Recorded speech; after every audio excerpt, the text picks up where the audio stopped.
कुंजपुरा में आए हुए सभी ग्रामवासियों का स्वागत है। आसपास के जितने भी हमसे जुड़े हुए गांव हैं उन सबके नगर निवासियों का स्वागत है, ग्रामवासियों का स्वागत है। इस गांव में कई वर्षों से लगातार निरंतर यह जो पर्व इतने हर्षोल्लास के साथ मनाया जाता है, इस सब में आपकी भागीदारिता उतनी ही आवश्यक है जितनी कि गांव कुंजपुरा के ग्रामवासियों की।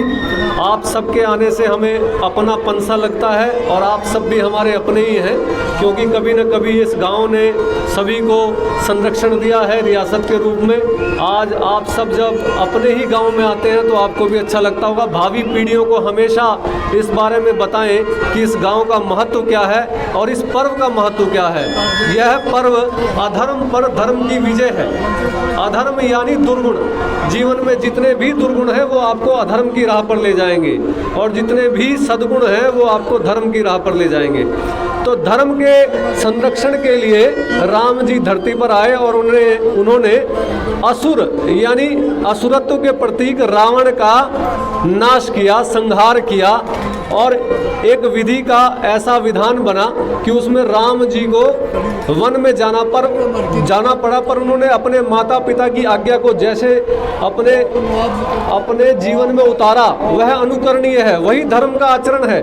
माता पिता ने जो कहा उसका किस प्रकार से उन्होंने निर्वहन किया, फिर किस प्रकार से उन्होंने छोटे छोटे साधनों से इतना बड़ा विराट एक लश्कर तैयार करके और रावण की दुर्गम जो अभेद्य किला था लंका का, जहां जाने का कोई रास्ता नहीं था, और राम सेतु का निर्माण किया। उस राम सेतु के निर्माण के लिए कितना बल लगा होगा, कितना तप लगा होगा, किंतु उन्होंने निश्चय किया था कि जाना ही है।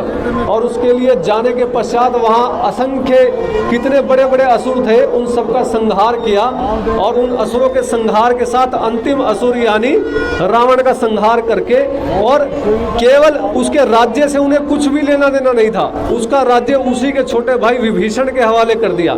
इसको धर्म, इसको मर्यादा कहते हैं। बड़े सामान्य से सहज व्यवहार से उन्होंने धर्म की इतनी बड़ी परिभाषा आपको सिखा दी, मर्यादा के जीवन में आचरण का, अनुसरण का तरीका आपको बता दिया। पर हमें अपने बच्चों को आचरण और धर्म की मर्यादा के समस्त मूल्य अगर सिखाने हैं तो राम जी का चरित्र हमें पढ़ाना होगा। नित्य प्रति राम जी के चरित्र का घर में पाठ होना चाहिए, पठन होना चाहिए, चाहे वाल्मीकि रामायण हो या रामचरितमानस हो।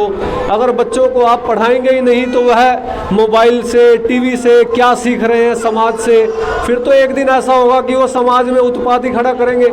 आज आप देख सकते हैं कि पारिवारिक विघटन की समस्याएं हमारे जीवन में आ रही हैं। घर में 3 भाई हैं तो तीनों को अलग अलग छोटी छोटी चीज़ों पर लड़ाई होते हुए देखा जा सकता है, धन संपदा पर। और एक तरफ 4 भाई थे, भरत ने राज्य स्वीकार न किया, उसने कहा कि रहेंगे तो राम ही राजा, मैं तो केवल उनका अगुवाई कर सकता हूं, पर उनके जो चरण कमल हैं वही राज्य के लिए एक प्रकार से राजा का शासन चिन्ह है। आप देखिए कितनी बड़ी बात थी। आज कोई भाई है जो ये कह दे कि मैं भाई अपने भाई के लिए समस्त छोड़ता हूं, और दूसरा भाई उसे कहे कि भाई तू स्वीकार कर ले। राम जी ने भरत मिलाप के दौरान भरत को कहा कि आप सब रखो, कोई भी चिंता नहीं है, किसी प्रकार का संशय नहीं है। पर भरत ने एक भी बात न मानी। भरत ने कहा कि राजा तो मेरा भाई राम ही रहेगा। तो इसको कहते हैं भाईचारा, इसको कहते हैं प्रेम। पर हमने क्या किया, आज के युग में आप देखिए घर घर में क्या कहानी है। तो इन कहानियों को अगर आपने, इन कहानियों से बचना है, आप चाहते हैं कि आपकी भावी पीढ़ी के बीच में प्रेम रहे, आदर सम्मान रहे, भाईचारा रहे, तो आपको उन्हें राम और जो राम जी का पूरा जीवन है उसके बारे में आपको उन्हें बताना होगा। तो ये 9 दिन जो रामलीला कराई जाती है उसमें जितने भी सीन कराए जाते हैं उसमें आप देखते होंगे कि जो मुख्य जो भी दृश्य है उसमें यही बताया जाता है कि आप किस प्रकार से जीवन में आचरण की संहिता को उतारें और राम जी की जो मर्यादा है उसे कैसे जीवन में ला सकते हैं। तो आप सबसे आग्रह है, आप यहाँ आए हैं, रावण का दहन तो होगा ही होगा, पर बच्चों को यहाँ जरूर बताएं कि रावण कौन था, उसने क्या क्या किया, उसका कृतित्व क्या था, राम कौन था और राम जी ने क्या क्या किया, उनका कृतित्व क्या था, उनका आचरण क्या था, उनके आचरण से आपके जीवन में क्या परिवर्तन आएगा। आएगा और रावण के आचरण से आपके जीवन में क्या परिवर्तन आएगा।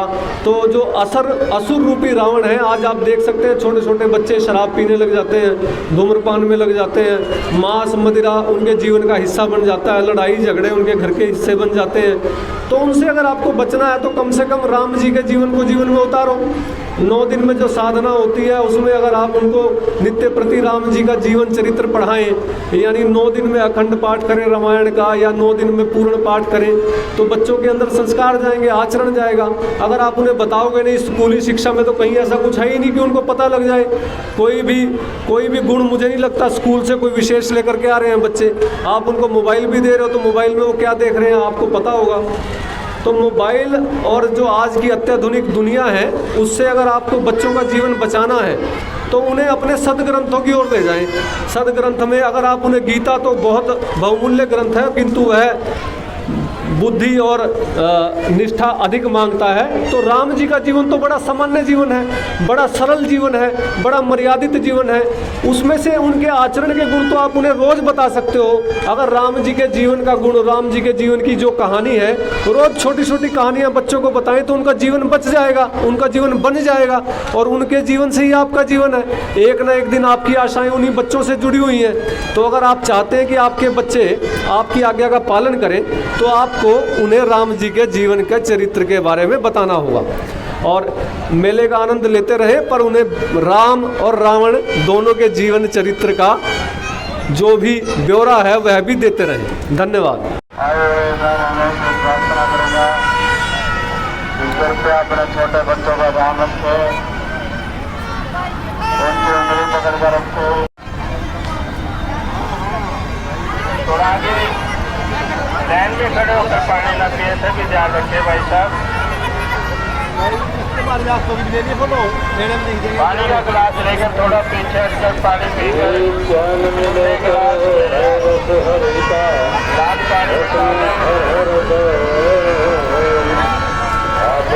छोटे बच्चों का विशेष ध्यान रखें।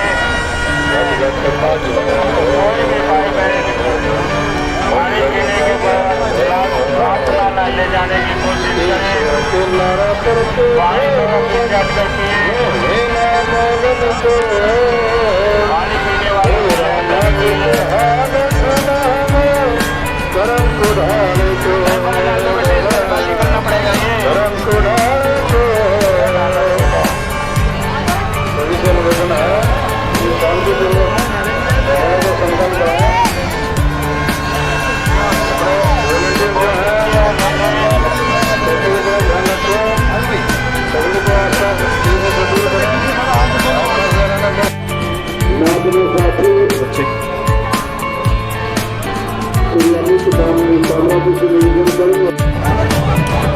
और ये किस प्रकार से आतिशबाजी जो है और गुब्बारे, रंगीन गुब्बारे छोड़े जाएंगे। तिरंगा का प्रतीक 3 रंगों के गुब्बारे अभी छोड़े जाएंगे। ये तैयारी कर चुके हैं सभी, बड़ी संख्या में गुब्बारों को छोड़ने की तैयारी हो चुकी है।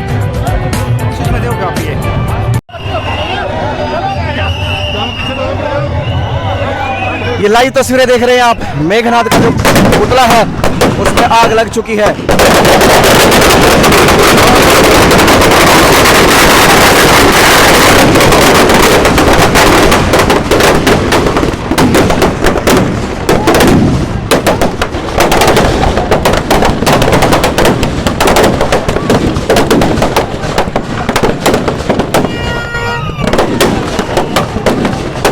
ये बुराई पर अच्छाई की जीत किस प्रकार से आतिशबाजी के साथ मेघनाथ के पुतले का दहन हुआ। थोड़ी ही देर में अभी रावण के पुतले का भी दहन किया जाएगा और यह प्रक्रिया भी शुरू कर दी गई है। रावण का पुतला भी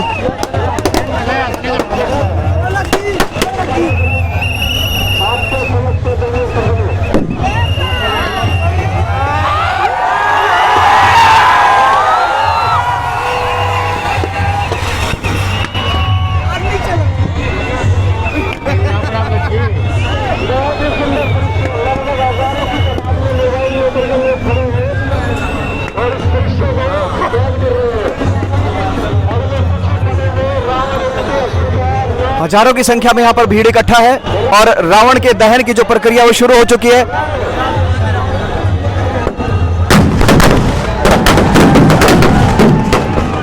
और ये रावण का पुतला जो है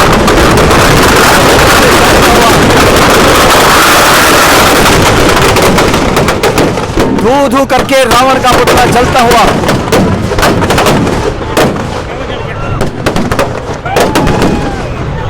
ये जो दशानन था जिसके 10 सिर बताए गए, उसके पुतले को किस प्रकार से आग के हवाले ये और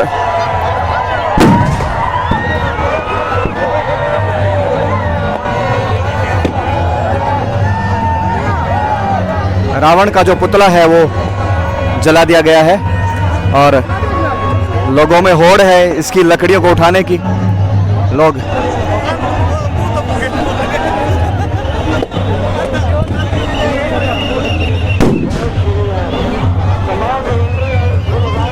लोगों में होड़ लगी हुई है इस पुतले की लकड़ियों को उठाने की। उनको कार्यकर्ता जो है वो दूर कर रहे हैं।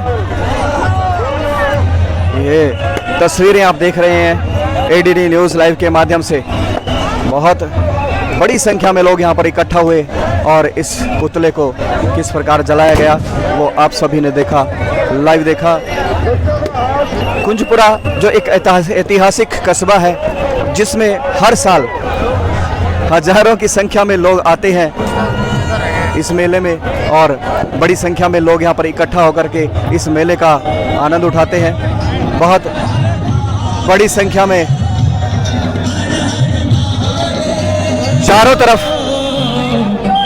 हर्ष का नज़ारा आप देखेंगे। हजारों की संख्या में लोगों की भीड़ यहाँ इकट्ठा है और इस रावण के दहन की जो प्रक्रिया है उसका आनंद उठाते हुए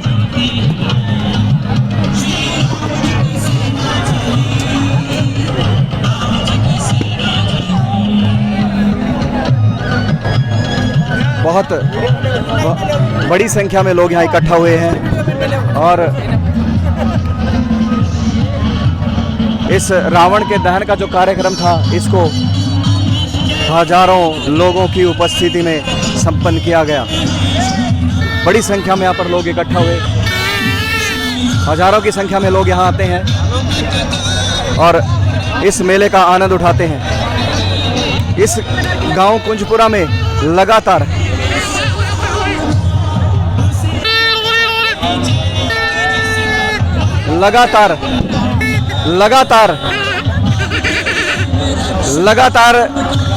सैकड़ों की संख्या में जो गांव है वहां से लोग आते हैं, यहाँ इस मेले का आनंद लेते हैं और इस मेले का आनंद उठाते हैं। कुंजपुरा गांव के आसपास के लगभग 50 के आसपास के गांवों के लोग यहाँ पर पहुँचते हैं और इस दहन का आप देख रहे हैं साक्षी बने हैं हजारों की संख्या में लोग। आप सभी से अपील है इस वीडियो को ज़्यादा से ज़्यादा शेयर करते रहें। मैं MC योगी ADD न्यूज़ लाइव के लिए धन्यवाद।